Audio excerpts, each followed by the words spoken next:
Hello friends, welcome back to your channel Nishwarth Shiksha academy पर। I hope कि आप लोग स्वस्थ होंगे, मस्त होंगे। साथियों, यहाँ पे जो हमारी एमपी टेट जो है सीडीपी की जो महा मैराथन की क्लास चल रही है, उसकी आज हमारी यहाँ पे तीसरी क्लास यहाँ पे होने वाली है। पिछली दो प्रैक्टिस सेट करवाया गया है महा मैराथन, जो कि 30-30 क्वेश्चनों की एक महा मैराथन प्रैक्टिस सेट थी। आप लोग नहीं देखे हो तो चैनल में जाकर आप लोग देख सकते हैं। एमपी टेट 2024 सीडीपी जो है प्रैक्टिस सेट के नाम से यहाँ पे एक प्लेलिस्ट बनी है, वहाँ से आप देख सकते हैं। आज हमारी जो है मैराथन की क्लास होगी, ये साथ में यहाँ पे 15 क्वेश्चन की एक क्लास होगी। साथ में आपको यहाँ पे व्याख्या करवाते हुए चलेंगे। आपके एग्ज़ाम में आप लोग देखे होंगे, जो आपका शिफ्ट वाइज एग्ज़ाम हो रहा है, यहाँ से आपको कई सारे क्वेश्चन देखने को मिले हैं। तो चैनल पे बने रहिए, और चैनल पे नए हो तो चैनल को सब्सक्राइब कर लीजिए। चलिए इसी के साथ देर न करते हुए स्टार्ट करते हैं और अपना पहला प्रश्न देखते हैं। हमारा पहला प्रश्न क्या है, देखिए। पहला प्रश्न है कि मंद अधिगमकर्ता उनकी शैक्षिक उपलब्धि सामान्य योग्यता से कम रह जाती है कहे जाते हैं। देखिए, जो मंद अधिगम करता हैं, अर्थात जो बहुत ही धीरे गति से जो है सीखते हैं, जो बच्चे धीरे गति से सीखते हैं, उनकी जो शैक्षिक उपलब्धि है वो सामान्य योग्यता से कम रह जाती है। तो उन्हें हम किस प्रकार के बालक के नाम से जानते हैं? तो उन्हें हम बैकवर्ड चाइल्ड या पिछड़े बालक के नाम से जानते हैं, क्योंकि वो बहुत धीरे गति से यहाँ पे सीखने का कार्य करते हैं। तो यहाँ पे right answer option number A हो जाएगा। आगे बढ़ेंगे, अगला प्रश्न देखेंगे। हमारा अगला प्रश्न क्या है? अगले प्रश्न की बात करें, हमारा अगला प्रश्न है कि दृष्टि दोष से युक्त बच्चों की आकृतियों का ज्ञान देना चाहिए। देखिए, जो बच्चे दृष्टि दोष से यहाँ पे युक्त होते हैं, उन बच्चों को आकृतियों का ज्ञान देना चाहिए। इन विकल्पों में से कौन सा ज्ञान यहाँ पे देना यहाँ पे उचित होता है?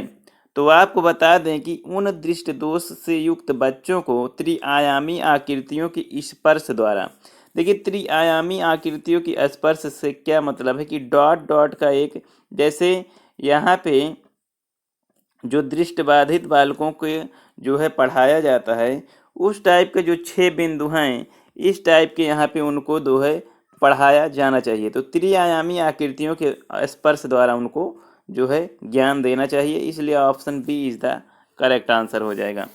आगे बढ़ेंगे, अगला क्वेश्चन देखेंगे। हमारा अगला क्वेश्चन क्या है?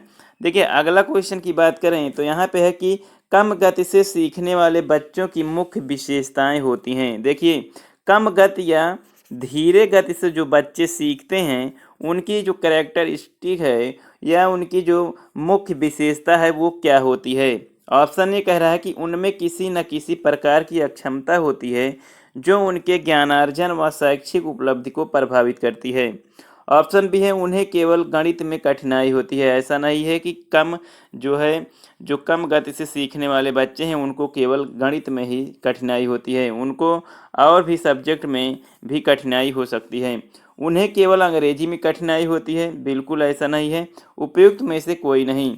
तो यहाँ पे बात करें तो option A is the correct answer हो जाएगा, क्योंकि उनमें किसी न किसी प्रकार की अक्षमता, जिसे हम अक्षमता अर्थात डिसऑर्डर कहते हैं, उनके जो ज्ञानार्जन है, अधिगम करने की जो प्रक्रिया है, उनके शैक्षिक उपलब्धि को यहाँ पे डिस्टर्बेंस करती है या प्रभावित करती है। तो option A is the correct answer हो जाएगा। देर न करते हुए आगे बढ़ेंगे, और आप लोग अच्छे से इस क्वेश्चन को करिए, क्योंकि यहाँ से आपका क्वेश्चन जो एग्ज़ाम हो रहा है, यहाँ पे कई सारे क्वेश्चन यहाँ पे फंसे थे। तो आप लोग देखिए, अगला क्वेश्चन है कि निम्न में से कौन सी क्षमता केवल जन्मजात होती है? यहाँ पे केवल कौन सी क्षमता जन्मजात होती है, ये इन विकल्प में हमें बताना है। तो निम्न विकल्प में से जो जन्मजात क्षमता है वो मूक बधिर है। मूक बधिर जो क्षमता होती है वो बच्चों में कभी कभी जन्मजात देखने को मिलती है। तो मूक बधिर जो है ये जन्मजात क्षमता की संभावनाएं हैं। तो option C is the correct answer हो जाएगा। आगे बढ़ेंगे, अगला क्वेश्चन देखेंगे। हमारा अगला क्वेश्चन क्या है?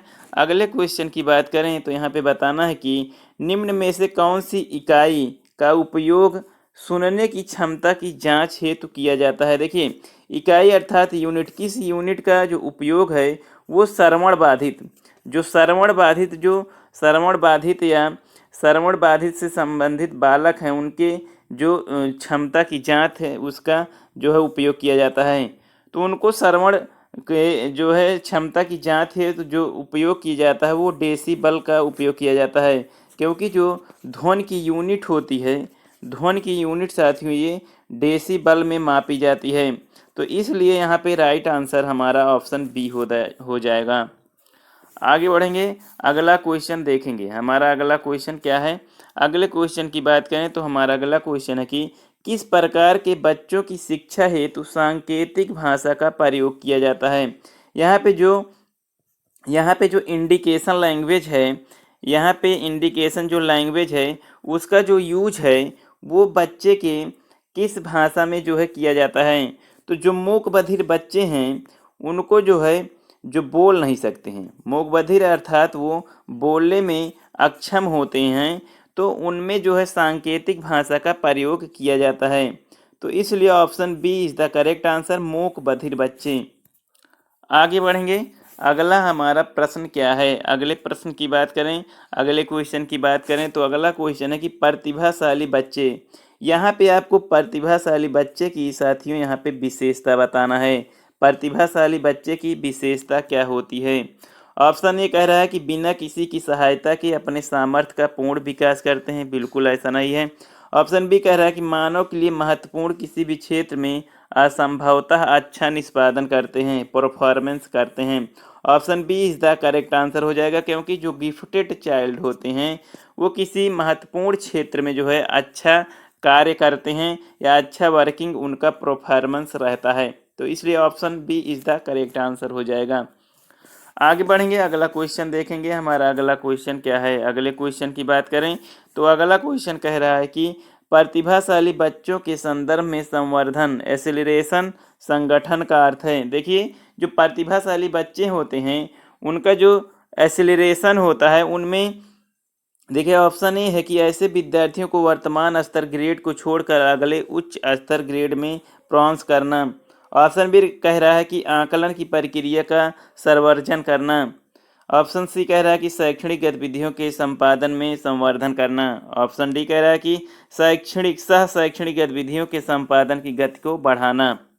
तो यहाँ पे आपको बता दें कि यहाँ पे ऑप्शन हमारा जो डी हो जाएगा, ये option D is the correct answer हो जाएगा, क्योंकि जो प्रतिभाशाली बच्चे हैं उनको शैक्षिक गतिविधि के साथ साथ सह शैक्षिक गतिविधियों के संपादन में भी मदद करनी चाहिए, जिससे उनकी गति जो है यहाँ पे बढ़ सके।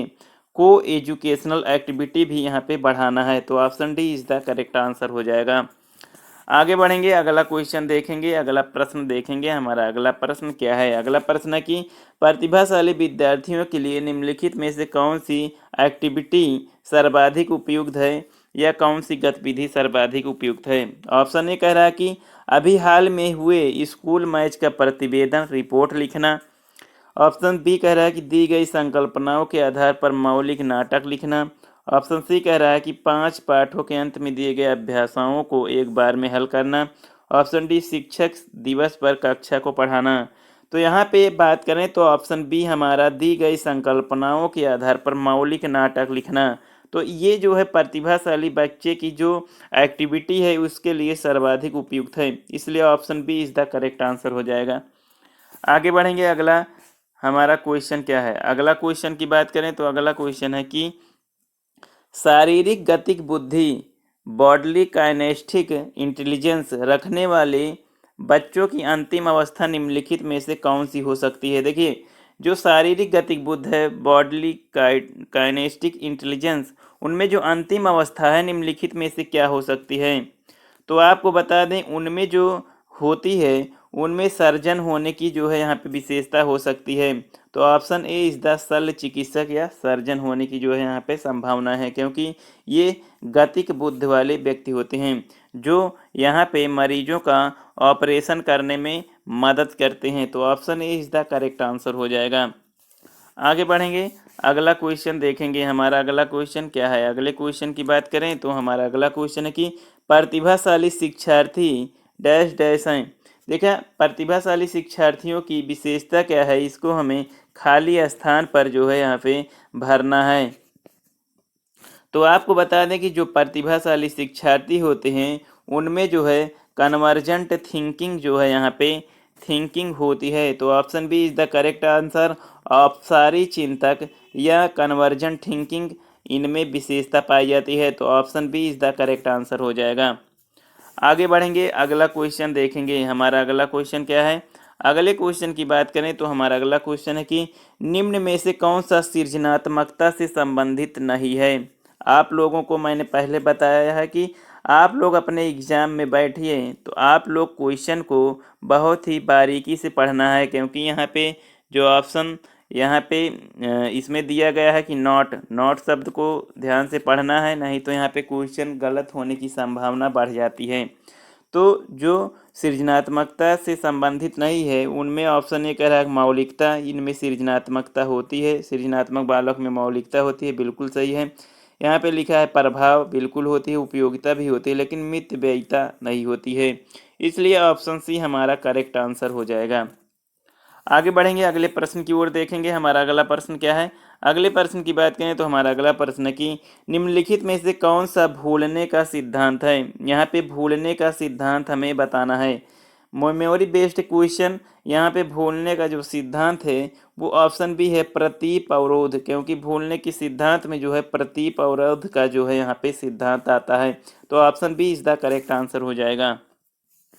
आगे बढ़ेंगे, अगला क्वेश्चन देखेंगे। हमारा अगला क्वेश्चन क्या है? अगले क्वेश्चन की बात करें, अगला क्वेश्चन है कि निम्नलिखित में से मानसिक विकार के लक्षणों को भी दर्शाते हैं सिवाय, देखिए किन विकल्पों के अलावा मानसिक लक्षणों के विकार को यहाँ पे दर्शाया जाता है। यहाँ पे भग्नाशा निराशा को बिल्कुल उसके द्वारा दर्शाया जाता है, तनाव को भी मानसिक विकार के लक्षणों के रूप में दर्शाया जाता है, चिंता को भी मानसिक विकार के लक्षणों के रूप में भी जो है दर्शाया जाता है। लेकिन ऑप्शन सी जो रिलेशन है जो संबंध है उसको हम मानसिक विकार के रूप में जो है नहीं दर्शाते हैं, जो कि ये जो संबंध है रिलेशन है ये यहाँ पे पॉजिटिव वर्ड आता है। तो option C is the correct answer हो जाएगा। हम आगे बढ़ेंगे, अपने लास्ट क्वेश्चन को देखेंगे। हमारा लास्ट क्वेश्चन क्या है? देखिए लास्ट क्वेश्चन है कि यहाँ पे आपको बताना है कि के नियमों को, देखिए यहाँ पे कह रहा है कि देखिए हमारा अगला और अंतिम क्वेश्चन है कि मानसिक स्वास्थ्य के नियमों को खोजना और उन्हें बनाए रखना अध्ययन का केंद्र बिंदु है, यह कथन है। देखिए यहाँ पे एक परिभाषा दी गई है, यहाँ पे एक परिभाषा दी गई है, डिफिनीशन दी गई है, और यहाँ पे बताना है कि ये किसकी डिफिनीशन है। मानसिक स्वास्थ्य के नियमों को खोजना, उन्हें बनाए रखना अध्ययन का केंद्र बिंदु, यह कथन किसका है। तो इस कथन की बात करें तो ये कथन साथियों option C is the correct answer. ये कथन साथियों जेम्स ड्रेबर का है, जो कि एक मनोवैज्ञानिक हैं। तो option C is the correct answer हो जाएगा। तो साथियों आज इतना ही। आज हम लोग यहाँ पे 15 क्वेश्चनों की एक महामैराथन की क्लास देखे हैं, क्योंकि यहाँ पे थोड़ी तबीयत डाउन है इसलिए 15 क्वेश्चन की जो है सीरीज करवाई गई है। नेक्स्ट हम अपने 30 क्वेश्चन की सीरीज लेकर आएंगे। उम्मीद करते हैं कि ये क्लास आपकी जो तीसरी क्लास थी हमारी महामैराथन एमपी टेट की सीडीपी की, आप लोग को अच्छी लगी होगी। अच्छी लगी हो साथियों तो इसको लाइक कर दीजिएगा, अपने दोस्तों में जो कि एमपी टेट की तैयारी कर रहे हैं उनको शेयर कीजिए, और चैनल पे नए हो तो चैनल को सब्सक्राइब कर लीजिए, जिससे आपको समय समय पर नोटिफिकेशन मिलता रहे और अपने एमपी टेट को एक अच्छे नंबर से क्वालिफाइड कर पाएँ। इसी के साथ साथियों अलविदा लेता हूँ। थैंक यू साथियों, जय हिंद।